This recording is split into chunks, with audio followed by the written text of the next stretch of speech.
கொண்டிருப்பது அட்டகாச தமிழ் சேனல்.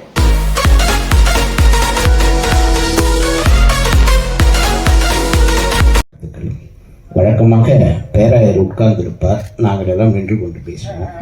ஆனால் இங்கு பேராயரும் நின்று கொண்டிருக்கிறார் என்று சொல்லுகின்ற போது பேராயர் அங்கதான் நிற்கிறார்.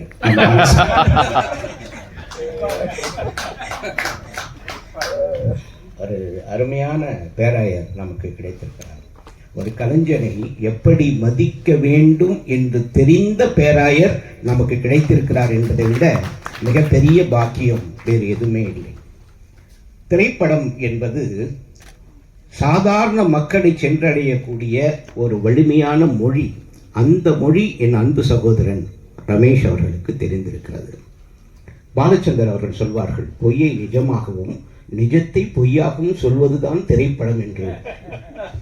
நான் சொல்லுகிறேன், இவர் சத்தியத்தை சொல்லியிருக்கிறார், அதை சத்தியமாக சொல்லியிருக்கிறார், அதை சத்தமாகவும் சொல்லியிருக்கிறார் என்பதுதான் ரமேஷ் அவர்களுடைய சிறப்பு.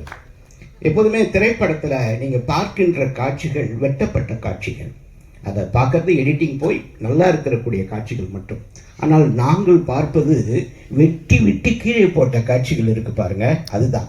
இதில் இவர் பட்ட வழிகள் என்பது அந்த வெட்டப்பட்ட காட்சிகள் மாதிரி. இந்த இருளை மட்டும், இந்த ஒளியை நீங்கள் பார்க்கிறீர்கள், ஆனால் அதற்கு பின்னால் இருக்கக்கூடிய இருளை பார்க்க வேண்டும். 12 வருட போராட்டத்திற்கு பிறகு இந்த படம் வந்திருக்கிறது. ஒரு குறிஞ்சி மலர் மாதிரி தான் இந்த படம் என்று சொல்ல வேண்டும். ஆகவே அப்படி எடுக்குகின்ற போது அவர் நடத்திய போராட்டங்கள், நீங்க சினிமாவை சாதாரணமாக நினைக்காதீங்க. நல்லா பேசுவான், எல்லாம் பண்ணிடலான்னு. ஒரு பணத்தை கொடுப்பேன் என்று சொல்வார்கள், தரமாட்டார்கள். அப்ப அந்த காட்சி எப்படி எடுப்பது, யாருக்கு பணம் கொடுப்பது, இது எல்லாமே போராட்டம். இன்றைக்கு வரைக்கும் ரமேஷனுடைய திரைப்படம் நமக்கு மிகுந்த மகிழ்ச்சியை தந்தது. ஆனால் அந்த வழிகள் யாருக்கும் தெரியவில்லை. இன்னைக்கும் இதனுடைய கடனை அவர் அடைக்க வேண்டும்.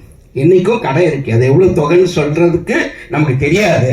ஆனா அந்த இருக்கிறது, அதை யார் செய்வது? அவர் தான் கட்டணும். ஆனால் அந்த வழியெல்லாம் மறந்து உங்கள் கைத்தட்டலில் மழுகிறான் பாருங்க, அவர் தான் உண்மையான கலைஞர், அவர் தான் உண்மையான இயக்குனர்.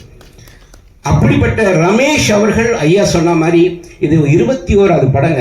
ஒரு படம் எடுத்தோடனே காலரை தூக்கி விட்டு போகக்கூடிய ஒரு காலத்துல 21 படம், 5 புத்தகங்கள், 6வது புத்தகம் இன்றைக்கு, எத்தனையோ குறும்படங்கள்.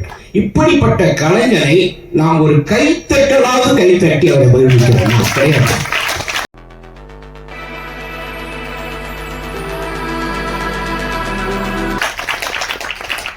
ஒரு உண்மையான கலைஞனுக்கு பாராட்டு என்பது கைத்தட்டல் தான். அடுத்து சொல்றாங்க, இது வணிகமான படமா? ஏன்னா சினிமான்றது ஒரு பிக் பிஸ்னஸ் அப்படின்றாங்க. அது கிறிஸ்துவ படத்துக்கு என்ன வணிகம் இருக்கிறது என்று யோசிக்கிறார்கள். ஆனால் வெளிநாட்டில் பாருங்க, பென்கர் படம் 11 ஆஸ்கர் விருதுகளை பெற்றது. கிறிஸ்துவத்தை பற்றி சொன்ன படம் தான், 11 ஆஸ்கர் விருதுகளை பெற்றது. அது ஒரு டைலாக் வரும், அதாவது அந்த கப்பலில் அடிமைகளை எல்லாம் கொண்டு போவார்கள். அப்போ அங்கே அதிகாரி சொல்லுவான் அந்த அடிமைகளை பார்த்து, row it well, row well or die well, நல்லா இழுங்க அந்த துடுப்ப, இல்லைன்னா சாவுங்கடா நல்லா அப்படின்னுவான்.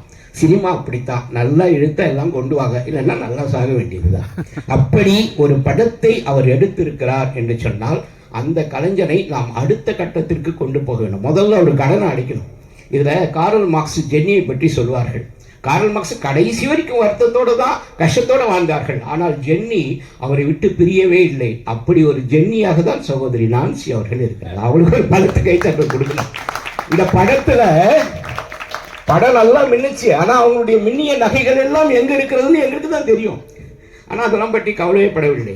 காரல் மார்க்ஸ் தன்னுடைய வாழ்க்கை வரலாற்றை எழுதுகின்ற போது சொல்லுகிறார், ஒருவேளை ஜென்னி மட்டும் என்னுடைய வாழ்க்கையில் வரவில்லை என்று சொன்னால் நான் ஒரு சாமானியனாகத்தான் இருந்திருப்பேன், சாதனையாளனாக இருந்திருக்க மாட்டேன் என்று.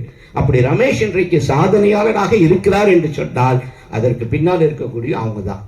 அது மட்டுமே அல்ல, அவர்கள் ஒரு பிராமண குடும்பத்தை சேர்ந்தவர்கள். நிறைய பேர் ரமேஷ் வந்து சுமதி கேரக்டர்ன்றாங்க, அந்த சுமதி அந்த கேரக்டர் தான். அதனுடைய டைலாக்ஸ், அந்த வார்த்தைகள், அந்த எப்படி பிராமின்ஸ் உச்சரிப்பாங்க. இன்றைக்கு ஒரு மிக மிக முக்கியமான ஒரு விஷயம், மிக மிக முக்கியமான விஷயம் என்னன்னா, இவர்கள் அவங்க குடும்பத்திலிருந்து வெளியே வந்தாங்க. இந்த விஷயத்தை ரொம்ப தெளிவாக சொல்லுகிறது. ஒன்று மத நல்லிணக்கம், இன்னொன்று மறுமணம், 3வது மனிதாபிமானம். இந்த 3 தான் இந்த திரைப்படத்தினுடைய மைய கருத்தாக எடுத்துக்கொள்ள வேண்டும். இந்த 3 விஷயத்தை மிக அழகாக, இது பிரீச்சிங் தான், ஆனால் அதை தரக்கூடிய வடிவம் என்பது வேறு. அந்த வடிவத்தை மிக மிக அழகாக என்னுடைய கலைஞன் செய்திருக்கார். அவர் காகிதத்தில் எழுதக்கூடிய அந்த வசனத்தை திரையில் பார்க்கின்ற போது அந்த கவிஞனுக்கும் எழுத்தாளனுக்கும் இயக்குனருக்கும் இருக்கக்கூடிய அற்புதம் வேற எதுவுமே கிடையாது. ஒளிப்பதிவு திரு ஸ்ரீதர் அவருக்கு ஒரு பலத்த கைத்தட்டல் கொடுங்க. அதாவது ரமேஷனுடைய கண்களாக இருந்திருக்கிறார். அவர் ரமேஷ் எதெல்லாம் பார்க்கணும்னு நினைச்சாரோ அதை அவர் கண்களால் பார்த்திருக்கிறார். இந்த எழுத்தாளனுக்கு இருக்கக்கூடிய அந்த வசனங்கள் நடிகர்கள் உச்சரிக்கிறாங்க பாருங்க. நம்ம எல்லாமே சுமத்தியை பாராட்டுறோம், எலிசாவை பாராட்டுறோம், எல்லாரையும் பாராட்டுறோம். ஆனால் அது இவருடைய மூச்சு காற்று. அந்த வசனங்கள், பாடல், அவருடைய இதயத்தினுடைய ராகங்கள், மொத்தம் படமே இவருடைய பிரார்த்தனை தான்.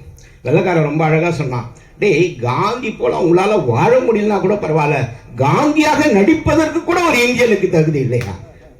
ஒரு வெளிநாட்டில் வந்து நடிச்சானே. ஆகவே நடிப்பதற்கு கூட நாம் தகுதி இல்லாத ஒரு சூழ்நிலையை நாம் உருவாக்காமல் இந்த திரைப்படத்தை அடுத்த கட்டத்திற்கு கொண்டு செல்ல வேண்டும். முதல்ல நீங்கள் பார்த்து கொண்டிருப்பது அட்டகாச தமிழ் சேனல். என்னுடைய அன்பு சகோதரர் அவர்கள் செய்திருக்கார். அவருக்கு என்னுடைய வாழ்த்துக்கள். இந்த திரைப்படத்தில் நடித்த ஒவ்வொரு கலைஞருக்கும் என்னுடைய வாழ்த்துக்கள். குறிப்பாக நாகேஷனுடைய மகன் எலியாஸ் இருக்கீங்களா? எலியாஸை வந்து பாராட்டினேன். ஏன்னா நாகேஷ் அவர்கள் சொல்வார்கள், ஒரு வீடு கட்டுகின்ற போது ஒரு நகைச்சுவை நடிகை எப்படி மதிப்பாங்கன்னா, ஒரு வீடு கட்டும் போது அந்த சாரம் இருக்கும், அந்த சாரத்து மேலே தான் ஏறி வீடு கட்டுவாங்க. ஆனால் கிரகப்பிரவேசம் பண்ணுகின்ற போது என்ன பண்ணுவாங்கன்னா, அந்த சாரம் ஓரமாக இருக்கும், அதை யாருமே கவனிக்க மாட்டார்கள். அப்படி ரமேஷை நீங்கள் ஆக்கி விடாதீர்கள். ரமேஷ் கொண்டாடப்பட வேண்டியவர். ஒரு கலைஞன் என்பவன் கஷ்டப்படக்கூடாது, அவன் வந்து மகிழணும். பாரதி இறங்கின்ற போது ஒருத்தன் அழகா எழுதினான், உன்னுடைய உடலில் வைத்த ஈக்களை விட குறைவான மக்கள் தானே வந்தாங்க, உடம்புல வைத்த ஈக்களை விட குறைவான மக்கள். அப்படி வாழ்கின்ற போது ஒரு கலைஞனை கொண்டாடுங்கள். அப்படி கொண்டாடப்பட வேண்டிய படத்தை எடுத்திருக்கிறார். அவருக்கு என்னுடைய வாழ்த்துக்கள். பேராயருக்கு என்னுடைய மனமார்ந்த நன்றிகளை தெரிவித்துள்ளேன். வணக்கம்.